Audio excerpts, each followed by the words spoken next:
45. Brown, 45. Hot, hot, hot, hot, hot, hot. You are listening to Any Given Sunday, Australia. Alrighty, joining us now is two Australians that are right on the doorstep of the NFL. One is a Brisbane-born tight end in year 2 of the NFL International Player Pathway, an AFL turned NFL star on the rise. The other, a defensive linesman and an absolute giant of a human at only 20 years old, an Australian with Nigerian roots that has been a standout in the rugby league scene, or rugby union scene, we'll say rugby scene, since its 10 years of age.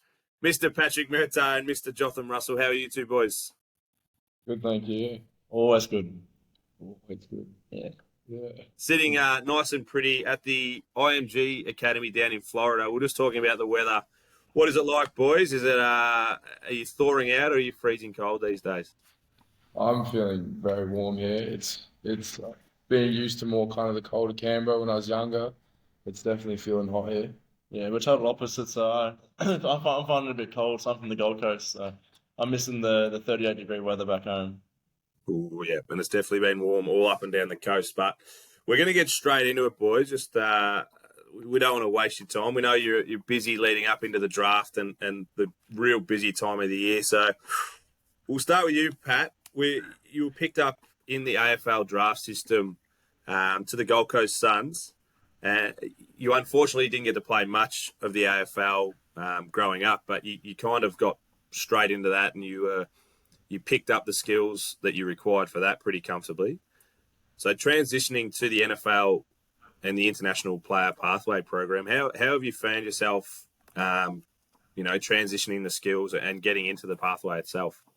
Yeah, AFL I was playing back home for 3 years, so there's a lot of aspects that transitioning quite well, whether that's on the field or in the classroom. So professionalism and all that stuff, the way we go about things transfers really nicely. And then on the field, the size, we're some tall fellas back home in the AFL, and so the size works out really well over here. And then for me, catching, so having that as one of my strengths, I've really utilised that coming over here. How have you found the actual difference of the ball, though? Like, everyone says that ours are a bit longer, a bit thinner. You do get to wear those gloves, which are incredible. How have you found the transition of the ball? Yeah, I mean, a ball's a ball at the end of the day. You got to catch it. So they obviously, these balls over here, they spiral. Back home, they go end over end. But yeah, end of the day, we're getting paid the big bucks to catch the ball. Yeah, fair enough. And how did you actually find yourself getting into the NFL Player Pathway program? Like I said, it's year 2 for you. You did get a stint at the Lions, which was unfortunately cut short. But how did you find yourself originally getting into the pathway? Yeah, so my last year at the Suns, we heard about the International Pathway program. But obviously being still signed to the AFL, my main focus at the time was to play AFL and be there. Obviously, sports are businesses, and at the end of the year, I got told I was being released, and then that's when we started to surface this idea of going through that international pathway program. Yeah, perfect. And Joth, what about yourself, mate? Coming from the rugby background, I said league, I said union, and then I said both. It was league, wasn't it? Yeah, league background. How have you found the transition from the league into, because you were a pretty big, you were on the Brisbane Broncos rising star, like on their radar, and then you've switched across. How have you found the transition? I think the transition's been pretty good. Kind of, it's very similar in terms of where I'm just running as hard as I can. I've got a target, especially in defending. Now me being on the defensive side, just kind of getting to the ball to make it simple. Yeah, and the same. Like, there's a lot of, film study. There's a lot of off the ground things you've got to try and transition to. Well, have you found that easier being a little bit younger? Coming out of school, not necessarily being out of the classroom for as long. I've definitely had to touch back into my studying tips and habits, and reaching out to Pat as well, reminding me on the things that make it easier. But I've I've been a bit out of touch, but it's gotten there definitely while I've been here. And with having the rugby background, seeing someone like Jordan Mailata's success, does that give you a fair bit of inspiration coming from the rugby side of things? Huge, huge. Before coming here, like I'd listened to his podcast and I watched the YouTube videos of the program, but I think kind of listening to his experience and how he transferred through is kind of something where I can look at it and be like, I can do that for myself. 100%. And like obviously seeing how much success he's had, it's got to feel like anyone and Australians as a whole with a fair bit of inspiration going across. We've been talking about the IMG Academy and we spoke a little bit off air, but do you just want to touch on like the long days and how they process and like what a day to day is like for you? Yeah, yeah. So like we've got about 12-hour days that we go through. It starts with a time for breakfast, and then after breakfast we'll have our team meeting where we're all there. After the team meeting, we transition to a position meeting where we'll kind of look at the things that we want to go through on the field through the day. From there, we'll have our treatment just to make sure we have our ankle strap, that we're going to be able to move well for our first movement session. That'll go for about an hour. Then after that, we'll do a position movement session, which will be our positional drills. Then we'll go on to lunch. Yeah, and then after lunch, we'll head back. We'll do some treatment. After treatment, we'll do a gym workout for about an hour, followed by some more meetings again and some more treatment. Following that, we'll go back, have dinner, and once again, we'll have another meeting. So heavily filled days of meetings and recovery because it's a tight schedule and we want to best learn the game as quick as possible, but also have our bodies prepped ready to go the next day. So. And just on with the learning the game, did both of you follow NFL like growing up as well? I actually didn't watch it as much. I feel like kind of I was always playing like different sports. Any sports I could play, I'd love to. I'd hate to just sit down and watch a game. Whenever I'm watching something, the first thing I want to do is get involved and just play it for myself. I'd watch it on 7mate as a kid. Early days, we only had the one channel was screened on, so whenever that was on, we made sure we were watching it, whether that was at 5 a.m. in the morning or 10 a.m. So my dad and I would sit down and watch it for years on years, and it was a bit tough because obviously there was no real clear pathway back then to merge into the AFL. So to see it come alive and now be living it is quite the dream. Yeah, like I said at the start, you are right on the doorstep. Did you have a team that you followed, Pat, when you were growing up, or just whoever was on, it didn't matter? Denver Broncos with Peyton Manning as the quarterback, Von Miller Yes. as well. Yep, that does make sense. Now, I said, Jotham, you're a monster of a man, but Pat, you're not very small either, especially when I'm only 5'8", so I'm looking up to both of you. Do you ever get the fact that you're on different sides of the ball? Do you ever actually get to go one-on-one in training, or not really? We've had a little bit of a touch in that, going like one-on-ones, just doing what we've done with drill wires on the bags, and now seeing how it transfers to having someone in front of you. Not too much in kind of more where we need to focus on our combine drills, where that's what we'll be doing now especially, but definitely going into after the pro day, we'll go back into that and looking how we'll transfer into what we'll actually be working on. It was good to go one-on-one, get that physical, get the physical aspect put alive there. To see live reps be put into play. Obviously, it's one thing to see it in the film, but to replicate it out in the field and get a real taste of it is really good for us to learn and review back later on the day. And you get the competitive nature where it's kind of now when it is that one-on-one, you want to beat the person in front of you. And who does? Who does win? Not Jotham. The two of you. Yeah. How did you both go the first time putting on the pads and the helmets and everything like that? We've spoken to a few guys that have transitioned from rugby, especially, and said, it's obviously completely different. Your vision's obviously a bit different, and it's surprisingly heavy on the shoulders. How did you both go putting the pads on for the first time? Yeah, it was. I remember my first time last year. It took me about 10 minutes to get the pads on before training. That was one thing, and then adjusting to the helmets was another. I'd get a headache after training. It was a big eye opener, realizing how much sight you lose and how much harder it was to catch the ball and track the ball. I feel putting the pads on the very first time, it was not too much where I thought this would be a big difference, but really like when you go into training and moving with it, you feel just how different it becomes. The extra weight, especially on your neck, it can be a lot, but that's why we train now, especially every session turns into a session with our helmet and pads just to get us used to it as soon as possible. And what about copping the big hits? Have you found that they do protect you, or is it just there for show? Yeah, Jotham doesn't hit hard, so that's all right. Not too many of our hits. No one here's hitting anything, so like it hasn't been too bad.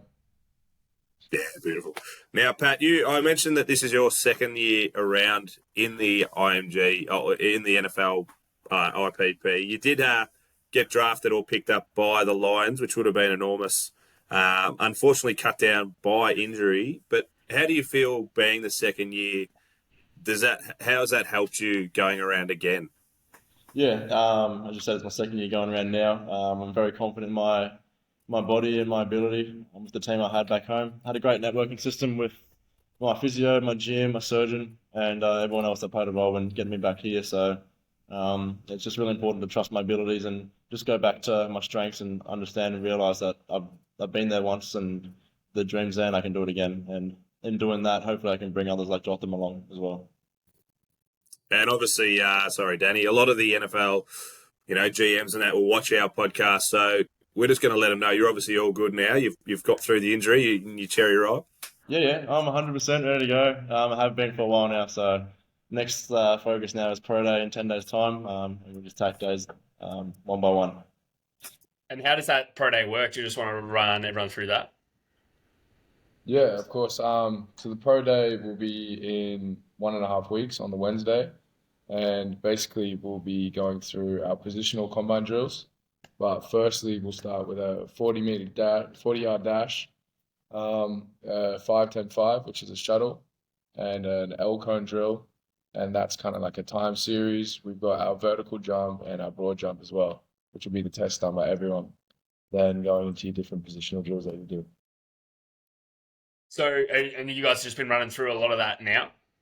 Yeah, so as Jotham said earlier, before our training, we do a movement session. So in that, each day it's different. So one day we'll focus on our speed, and that's broken down twice in the week. So the first session we'll focus on our acceleration and our get-offs. The next one will be focused on our max velocity, and then every second day from there on in is about our agility. So 5-10-5s and our L cone drills. In the gym, we're working on our bench press and our muscle endurance, building strength where we can to help us with not only with the combine testing of the bench press, but also just in general to, as you said, cop hits from the big bodies out there. What's our 40 looking like? Do we have a 4.22 like we've just seen at the combine? No, you're looking at more of a 4.16 from me, I reckon, on a good day. No, yeah, we got some boys here that are pretty fast. We've got 2 wide receivers and / running back. So I'm excited to see what times those guys put up, and excited to see how we go as well. I mean, we're looking at hopefully going sub 4.5s, 4.6s. Yeah, so hopefully get a good time out there, turn some heads where we can. And with the international player pathway, there's people from, like, the list is out there, there's people from all over the world. What's that been like mingling with people coming from all different parts of the globe to like come together to play one sport? It's been great here, having kind of the different cultures all coming together in one place. I think it's great to have the other people here to support each other. Like we now can have someone else that we're competing against and with, but at the same time supporting to see just how far we can push each other. And then it becomes like a friendship. We're building friends here. Like it's lifelong, kind of where everyone's life is going to change through it. I don't know if you've spoken to an Irish bloke before, but geez, they're hard to understand, man. The language barrier's been interesting coming over here. You got guys, you got a guy from Dominican Republic, and some guys from Nigeria, guys from, like I said before, Ireland, and just hearing all of us talk in the one room. People don't understand our slang. We don't understand what they're saying. We kind of just nod and say, yeah, mate, sounds good. It's one of those ones. Yeah, mate, cool. Yeah, nah. Do you find that you two have kind of bonded a little bit closer, the fact that you are obviously both Aussies and that language barrier is not there? I think it's helped as well because before even moving here, since we both lived very close to each other, we were able to do some training sessions and class sessions, and I was able to have him there to help me a little bit in learning and what it'll be like before I come here. And as well, the Australian band is a bit better. Yeah, you are 100%. I have come across that in a couple of interviews where I've put my foot in it, which is all right. Question about the combine coming up. Is there any pressure on you guys? Do you feel the pressure going into it, or is it just, we've put the training in and we're just going to back ourselves going into it? Yeah, I mean, there's a lot of outside noise going on, especially with the international combine going on. But it's really important to focus on what we're doing and focus on one day at a time. And at the end of the day, we've got a little outlook here about a rowing boat, and we're focusing on one stroke at a time, one day at a time. So, I mean, it's very important with things like that, controlling what you can control.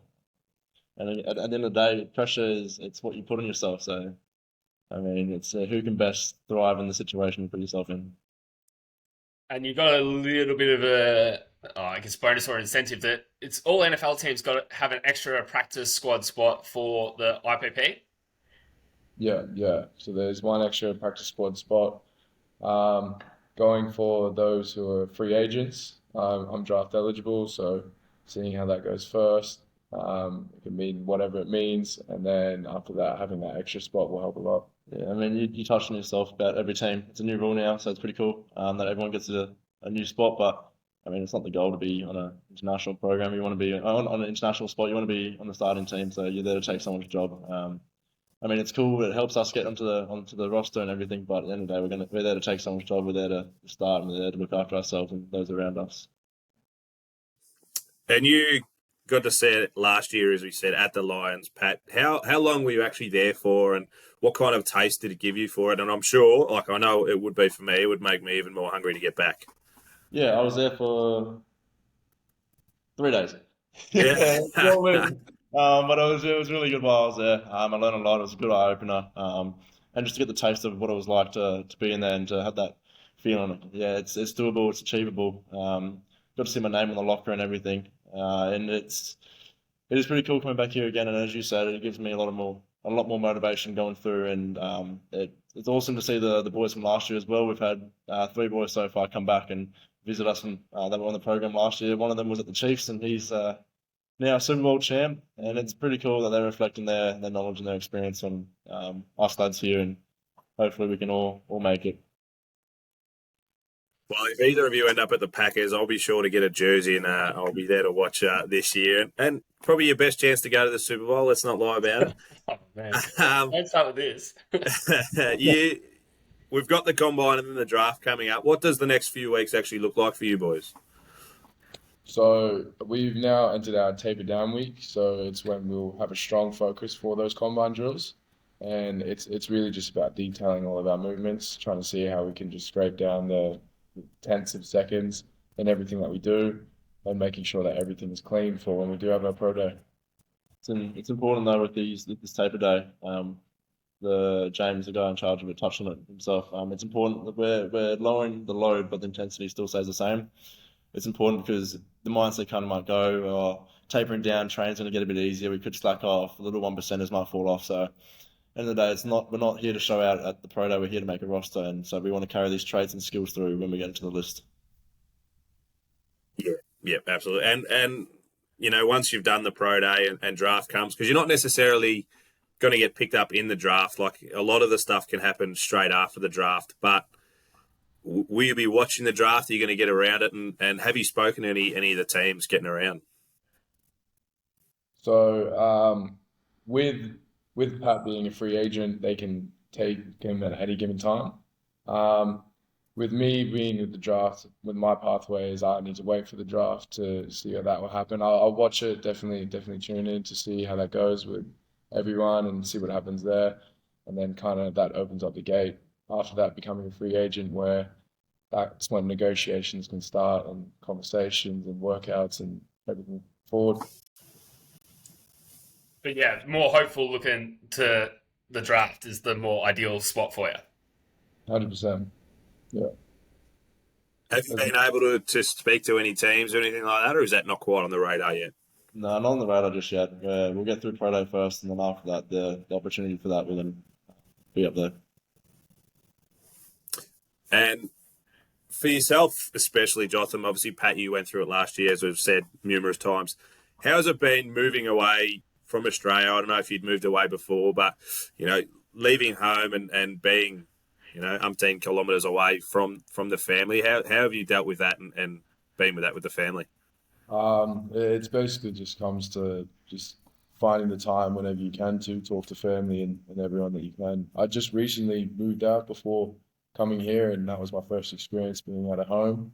And it was the same situation. I might not have been as far, but my mum was messaging me every day, wanting a call, probably twice a day nearly, and seeing just how much I can keep in contact. And it's been the same while I've been here. So who does the washing out of you two then? If Mum's not there to put the washing on, I'm not touching this stuff, man. I stay away from this stuff. We're old enough and ugly enough to look after ourselves. We'll figure it out one way or another. I would love to hear you say that to an Irishman or someone from the Dominican Republic. I don't think they'd get the old enough and ugly enough kind of saying. Even just the little things like Arvo, Servo, all those little things. Macca's has been the biggest thing. In the UK, they call them Mackies, and I find that so odd. What is actually? What? Sorry, Danny. What is the food? Yes, bro, I get that all the time. She's like, can we get Mackey's? I was like, what? Yeah, Like, yeah. that's not true. That's not a thing. Doesn't make sense. It's not Mackie Donald's. Yeah, Macca's. It's Maggers all the way. What is the food and everything like there when you? Is it gourmet kind of stuff, or are you just getting the three? What is it? 3 meats and veg kind of stuff. It's a pretty good balanced meal where they change the flavors up each day, kind of giving us a large array where it's not the same thing and plain and boring.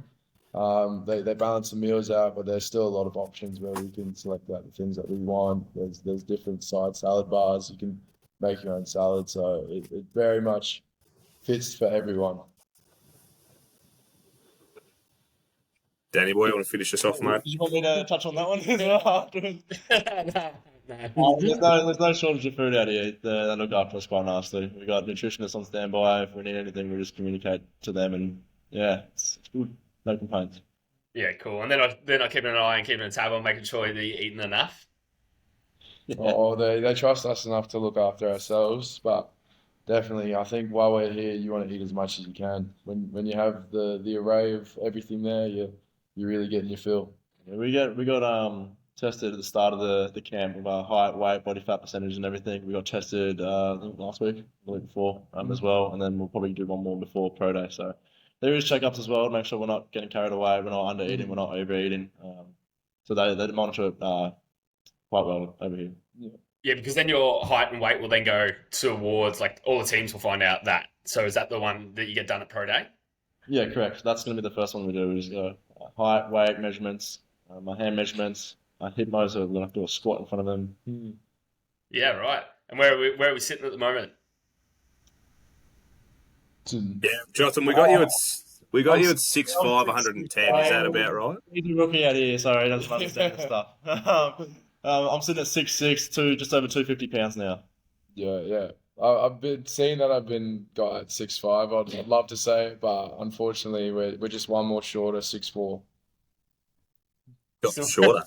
Yeah, still pretty up there. Not yet 6'5". I've still got some growing to do, but 6'5" and 245 pounds.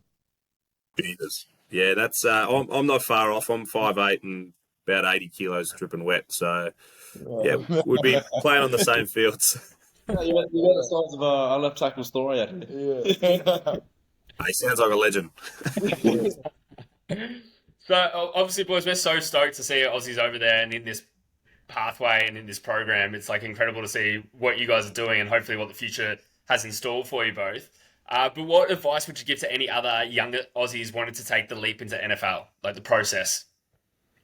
I think just doing everything you can, reaching out, finding the people to talk to, but as well giving yourself every opportunity. It's how you prepare for the opportunity to arise to be ready when it does come. Yeah, just don't be, for me personally, don't be afraid to try something new. It's never too late to try anything new. I mean, the sky's the limit. You can't really put a cap on your dreams and whatever it is. It's important to dabble in everything, get your hands involved in multiple sports in what you do, and have fun while you're doing it as well at a young age. I mean, you grow up pretty quickly, and while you're young, those skills, without realizing they will carry on over when you get a bit older. So have fun while you do things, and don't put a limit on your dreams. Everything is possible. Awesome. Everything is possible. Yeah, we'll finish on that, mate. You've absolutely cut a clip there, which is awesome. So we can't thank you boys enough and appreciate the time that you have given up. You said it's your 2 days off that you've had in 8 weeks, which is awesome. A big month coming up for you boys, and we'll definitely be keeping all over it. And we wish you nothing but the best going forward. And I've no doubt that you boys will be back in the system in no time, and we'll be keeping on top of you. Please, thank you. Really appreciate it. Thanks for your time, guys. No worries.